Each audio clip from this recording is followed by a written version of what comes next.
Hello friends, today we are going to discuss the topic Maxwell electromagnetic theory. Maxwell electromagnetic theory.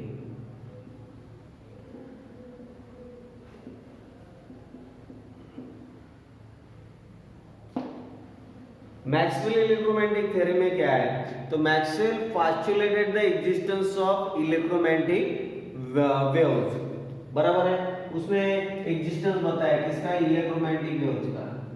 Postulated the existence of electromagnetic wave, electromagnetic wave. Maxwell postulated the existence of electromagnetic wave and he established the relationship between the magnetism and electricity। और magnetism और electricity की relationship उसने बताई। जैसे कि समझो एक conductor है, कंडक्टर में से करंट फ्लो होता है तो ऑटोमेटिकली मैग्नेटिक फील्ड उसके अराउंड में प्रोड्यूस होती है। तो उसने ये रिलेशनशिप बताया कि कंडक्टर में से करंट फ्लो होने के बाद मैग्नेटिक फील्ड कैसे प्रोड्यूस होती है, बराबर है। तो establish the relationship between the magnetism and electricity. Also, the velocity of electromagnetic waves were assumed to be velocity of electromagnetic waves are same as that of the velocity of light. Therefore, the light waves are the electromagnetic wave. Light wave कौन सा wave है? Electromagnetic wave, क्योंकि light की और electromagnetic wave की speed कैसी है? Speed of light wave is equal to speed of electromagnetic wave. Speed of electromagnetic wave, तो दोनों की स्पीड सेम होने के कारण, लाइट वेव की और इलेक्ट्रोमैग्नेटिक वेव की स्पीड सेम होने के कारण, तो light waves were assumed to be electromagnetic wave. And it was also observed that no medium was necessary for the propagation of electromagnetic wave। and ये light जैसे कि सन से निकलता है तो they can even travel through the vacuum, तो वैसे medium की जरूरत नहीं है लाइट को प्रोपोगेट होने के लिए और इलेक्ट्रोमैग्नेटिक वेव को प्रोपोगेट होने के लिए, बराबर है। तो this is the Maxwell electromagnetic theory. तो क्योंकि light can even travel through the vacuum, vacuum से भी लाइट ट्रैवल कर सकता है। तो this is all about the Maxwell electromagnetic theory. तो समझ में आया मैक्सवेल इलेक्ट्रोमैग्नेटिक थ्योरी? दो बार एक और देख लेना। बाद में Max Planck quantum theory. This theory proposed by the Max Planck. Maxwell electromagnetic theory अलग है और मैक्स प्लैंक क्वांटम थ्योरी अलग है। Max Planck QUA quantum theory। तो Max Planck quantum theory, this theory was proposed by Planck to explain the black body of radiation, बराबर है। तो black body जो रहती है, जो एब्जॉर्ब करते हैं 100% हीट रेडिएशन, तो उसको यानी एक्सप्लेन करने के लिए प्लैंक्स ने ये थ्योरी बताई। और according to this theory light propagated in the form of packet of light energy that is called as the quanta. जैसे कि समझो ये इलेक्ट्रॉन है, electron revolving around the nucleus, बराबर है। तो in a continuous manner, but whenever it jump from higher orbit to lower orbit, at that time energy radiated in the form of quanta. Each quanta तो radiate in the form of quanta, each quanta is called as the h mu, that is called as the photon। each quanta is called as the photon, यानी हर quanta को क्या बोलेंगे? Photon. mu is called as the frequency, h is called as the Planck's constant। तो this is called as the Max Planck's quantum theory, E equal to h mu। Okay, बाद में wave theory of light. Wave theory of light जैसे हम लोगों ने ये दो theory देखा, वैसे ही न्यूटन्स कॉर्पस्कुलर थ्योरी जैसा ही वेव थ्योरी ऑफ लाइट है। तो वेव थ्योरी ऑफ लाइट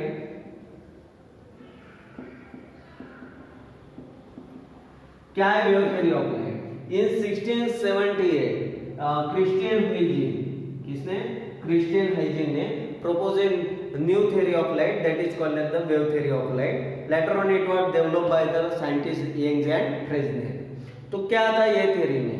तो ये थ्योरी में बताया कि light travel in the form of longitudinal wave or propagated in the form of longitudinal wave।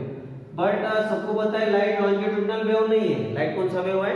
Transverse wave है। तो light propagated in the form of longitudinal wave, ये सबसे पहले ये थ्योरी ने बताया।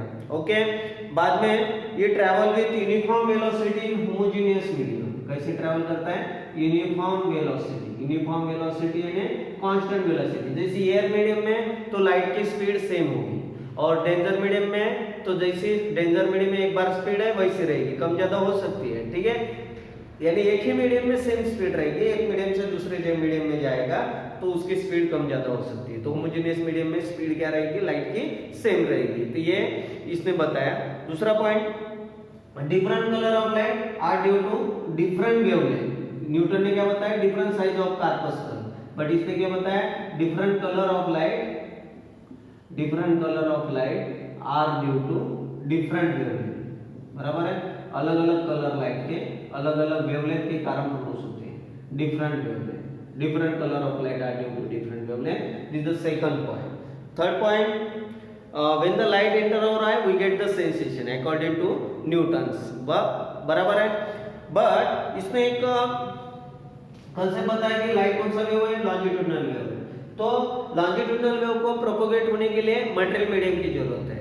तो material medium is necessary for the propagation of light wave, but light wave are the longitudinal wave. तो लॉन्जिट्यूडिनल वेव को material medium is necessary for the propagation of longitudinal wave. Light wave ये इनसे बताया कि longitudinal wave है, तो longitudinal wave medium से जा सकता है। फिर लाइट वेव तो वैक्यूम से आता है, तो इसने बताया कि नहीं, वो वैक्यूम नहीं है, वो जो मीडियम है वो कौन सा है, ल्यूमिनिफेरस ईथर है।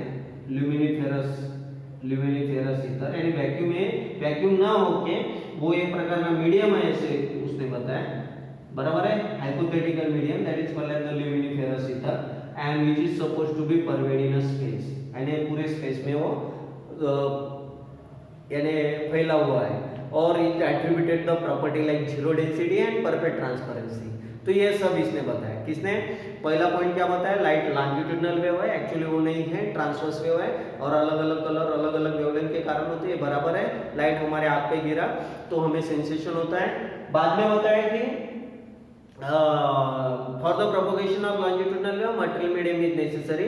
तो लाइट भी मटेरियल से ट्रैवल करता है, यानी वैक्यूम से ट्रैवल नहीं करता, वो भी एक प्रकार का मीडियम है। That medium is called as the luminiferous ether and which is supposed to be pervaded in a space, यानी पूरे स्पेस में वो फैला हुआ है। तो ऐसा उसने बताया, किसने, हाइजीन, ठीक है। और वो जो मीडियम है, जो इमेजिनरी मीडियम है luminiferous ether which is supposed to be pervaded in a space and which attributed the property like zero density and perfect transparency. तो यानी डेंसिटी उसकी कुछ भी नहीं है, और ट्रांसपेरेंसी पारदर्शक मीडियम है पूरी तरह से, ऐसा उसने बताया। तो ये होगी उसकी कैरेक्टरिस्टिक, बट कुछ उसके सक्सेस भी है, ठीक है। सक्सेस क्या है, ड्रॉबैक्स तो बहुत है, बट सक्सेस भी है। सक्सेस ये है, it could explain the laws of reflection, refraction, interference and diffraction. Newton ने सिर्फ इंटरफेरेंस, रिफ्लेक्शन और रिफ्रैक्शन एक्सप्लेन किया था, बट इसने चारों law, interference, reflection, refraction, interference और डिफ्रैक्शन सब कुछ एक्सप्लेन किया।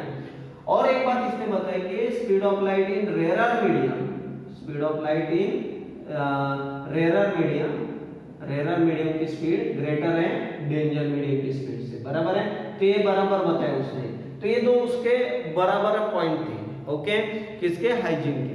बाद में इसके ड्रॉबैक्स है, it could not explain the, क्या क्या एक्सप्लेन नहीं किया है। सबसे पहले इसने क्या नहीं एक्सप्लेन दिया, तो could not explain the phenomena rectilinear propagation of light. Rectilinear propagation, अभी रेक्टिलिनियर प्रोपगेशन में क्या होता है, यानी लाइट स्ट्रेट लाइन ट्रेवल करता है, लीनियर का मतलब स्ट्रेट लाइन। तो rectilinear propagation of light can not be explain by this, okay.